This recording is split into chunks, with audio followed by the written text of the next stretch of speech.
Welcome to FAM.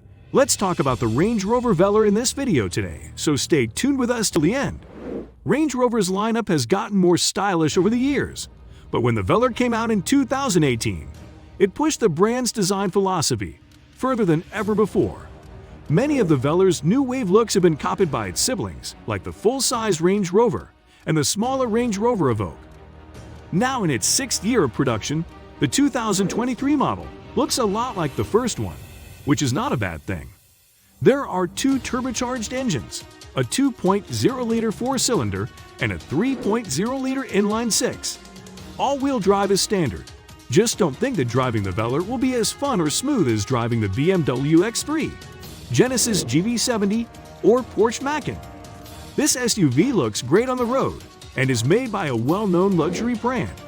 Rather than being fun to drive, it's nice to be in. The Velar fills a gap in the Range Rover lineup from Land Rover. It's bigger than the Evoque but not as big as the Sport. It has the same platform as the Jaguar F-Pace, but it looks longer, lower, less upright, and, to put it bluntly, more whoa. It costs a lot, and it looks and feels expensive as well. It's nicer and can go farther off-road than most competitors, including the Jaguar. The Velar is about the same size as the BMW X4 and X6, the Audi Q5, and the Mercedes GLC Coupe and GLE Coupe. If you can't compete with the Germans, split the difference and find your own place in the market. Style is more important than having as much space as possible or being tough off-road. The Velar has a fast shape, with a beltline that rises, a roof that drops, a tail that is pinched in, and a lot of screen rake. The surfaces look like snow. The grille, headlights, and bumper all line up perfectly. Because of this, the number plate plinth sticks out like a sore. The fake vents on the hood and below the door mirrors also stand out. Overall, the design is very well done. If you compare it to a Range Rover Sport, you can see how the skin has been tightened, the roof has been lowered, and the details have been cleaned up. Pop-out door handles, home. The cabin is even more surprising because of how the glass cockpit system for displays and controls combines form and function. It doesn't have a low-ratio transfer case or anti-roll bars that's separate from each other like the Sport does. Because of this, it doesn't have everything that Land Rover's most extreme off-roader has. But by most measures, it is very capable in the wilderness, which is reassuring when you park next to all the German fodder at the farm food shop. There is a new set of engines, including a plug-in hybrid P400e that can go 33 miles without the engine running. We tested it along with the D300 diesel, which is now a 48-volt mild hybrid, assisted straight-six that is 7 kilograms lighter than the V6 it replaces, and the D200 diesel, which has 4 cylinders. The Velar has a lot of style, but it's still a useful car. It's big enough for a family but not so big that it's hard to drive in cities, and it can do amazing things off-road. The Velar has a lot of style, but it's also a useful car. It's big enough for a family, but not so big that it's hard to drive in cities, and it can do amazing things off-road. In other ways, it's hard to find direct competitors. For example, the Jaguar F-Sister Pace's car competes with the sportier German car. The cabin and new display or control system of the Velar are both easy to use and look good. Long-term, it's a nice place to live, but at first glance, it's amazing. Everyone who gets a ride will be surprised. It's more about making the driver feel safe than getting them involved. Let it slow your heart rate down while you enjoy the view. And the new engines seem to have made it a little more ready for the future. This is the Land Rover to drive if you don't want to be seen in a Defender. The D300 is a peach, the P400 is fun, and the P400 EFEV is a well-thought-out choice for a plug-in car in a crowded market. In short, Land Rover has taken a really nice car and made it even better without changing the way it looks. How do things work on the inside for the Range Rover Velar? Even though it's not as high as a Range Rover or a Sport, you still feel like you're on top of the world. And it feels like a different product than a crossover of this size from Audi, BMW, Mercedes, Alfa, or Jaguar, whose cabin is just a taller version of the saloons and coupes from those companies. The Range Rover dashboard is a simple rectangle made of leather, and the center console is a T-shaped piece that hangs down. The shapes are simple and have little decoration, but they are soft and fluffy.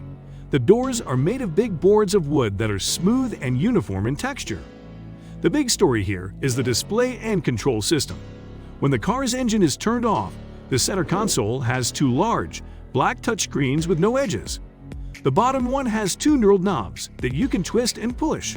When you turn it on, the upper screen looks like the one in any other luxury car. It has navigation, entertainment, communications, and a lot of programmable car features. But having to carry the climate control doesn't make it too heavy. When the Velar first came out, this display was fine, but now it's showing signs of wear, and Land Rover has put itself in a bad spot.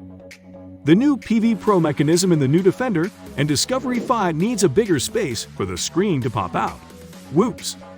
The climate is shown on the lower panel, which has beautiful drawings as if it's carrying warm air to the people inside. Two knurled knobs let the driver and passenger choose how hot or cold it is. When you push them, they turn into seat heaters, and their markings change to reflect this. If you press the button on the screen that says Seat Massage, the marks will change again, so you can change how strong the massage is.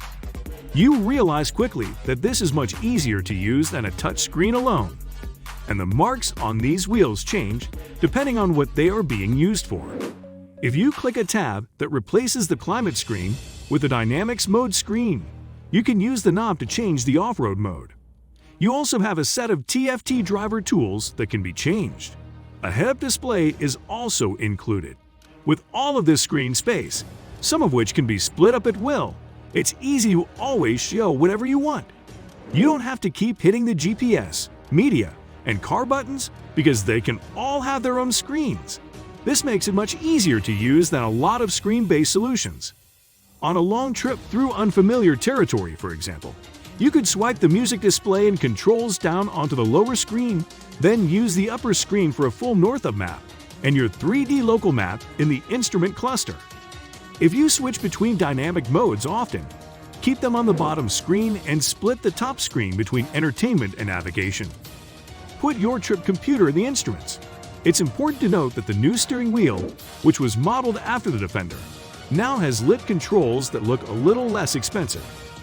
There isn't as much legroom as you'd like behind the wheel because the front seats are so big. It works well for most adults, and it has ports, vents, and lights. There isn't much space for storage in the cabin. There isn't a deep storage bin in the middle console. The trunk is large but not very deep. But because this is a long car, it has more space than competitors. It just makes room under the floor for a space saver. But that's better than a can of repair after you cut a tire in the woods. The Meridian sound system, which can be added as an option, sounds more like music than like a music system. That is not normal for a car. There is also textured fabric upholstery for vegetarians who don't like leather. We chose it only because it was comfortable. Thanks for watching. Let us know about your views in the comments down below.